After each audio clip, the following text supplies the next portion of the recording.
and welcome to the Intel Brief. Today is Wednesday, 2 April.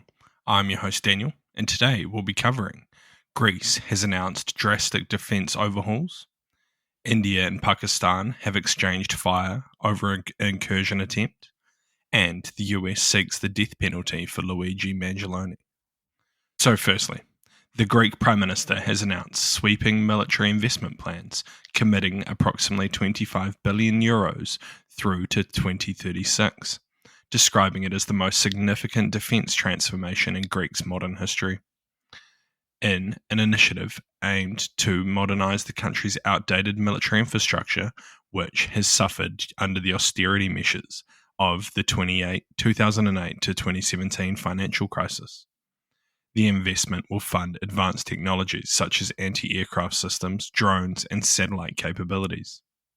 He justified the move by citing the rapid global change and growing instability around the world, emphasizing the need for Greece to adapt and evolve in the security landscape.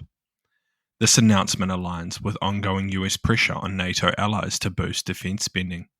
Although Greece already meets NATO's guideline of allocating 3% of their GDP to defense, US President Donald Trump has been vocally criticizing allies he believes that are not contributing enough.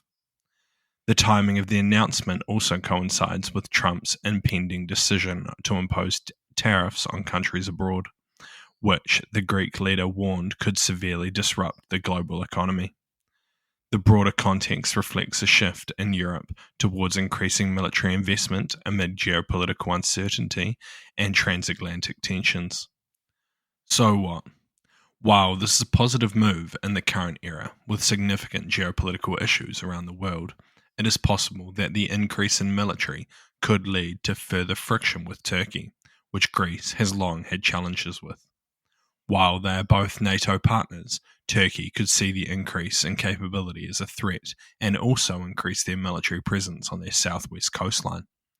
Though it is highly unlikely that the two countries would come to blows, with tensions already high and a growing military force, mistakes are always possible.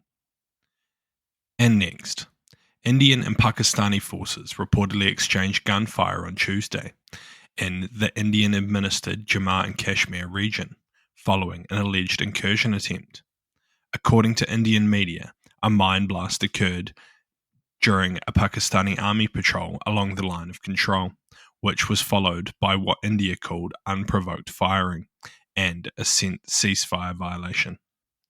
Indian officials attributed the blast to a Pakistani intrusion and stated that the situation was under control but was being closely monitored. Pakistan has not issued a formal response. Meanwhile, Indian security forces have ramped up operations in the region after a recent encounter with militants.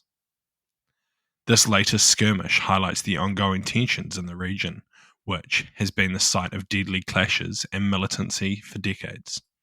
Despite the 2003 ceasefire agreement between India and Pakistan, violations remain common along the line of control. The Himalayan region of Kashmir is claimed by both countries, but is divided into areas administered by India, Pakistan, and China. India accuses Pakistan of backing terrorists in the Kashmir region they control, a claim that Pakistan denies, insisting instead on supporting what it calls a legitimate freedom struggle. So what?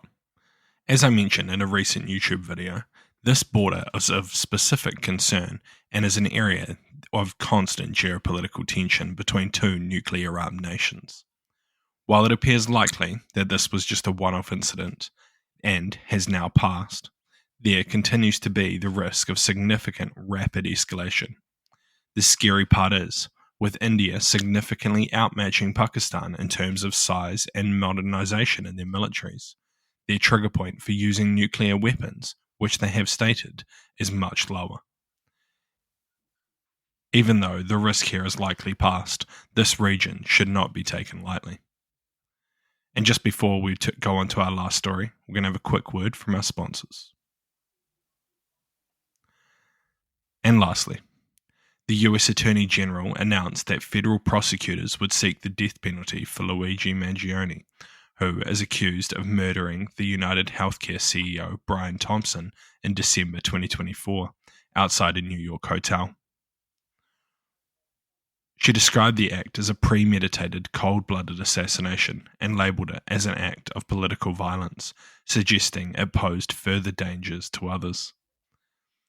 Luigi faces both federal and state charges, including murder as an act of terrorism and weapons offences. While the New York state does not allow the death penalty, a federal conviction could result in his execution pending a unanimous jury recommendation. Bondi's decision marks the first federal death penalty pursuit under President Donald Trump since his return to office in January 2025. The case has ignited controversy and drawn national attention, both for the brutal nature of the crime and the political overtones surrounding it. Critics of the US healthcare system have rallied around Luigi as a symbol of growing frustration with insurance companies and rising healthcare costs.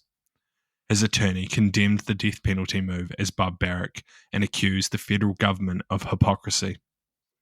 President Trump reinstated the federal death penalty via executive order on his first day back in office, ending a pause enacted during the Biden administration. This marks a continuation of Trump's aggressive approach to capital punishment, reminiscent of the 13 federal executions carried out in the final months of his first term. So what?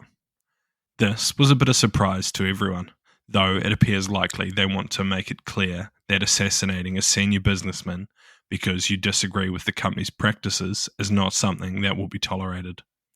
Though it is unlikely that this will be his sentence, it will likely make any copycat killer think twice. And I feel like it is possible that if he doesn't get a significant sentence, then some copycats would be likely. This is definitely something the US will want to avoid. Thank you for tuning into the Intel Brief, your daily update on global geopolitics, brought to you by HM Intelligence. You can support the show by sharing it with your friends or leaving us a 5-star review. And if you're curious to learn more about intelligence, why not check out one of our courses in the description below. Thank you for listening. I've been your host Daniel, and I'll see you next time.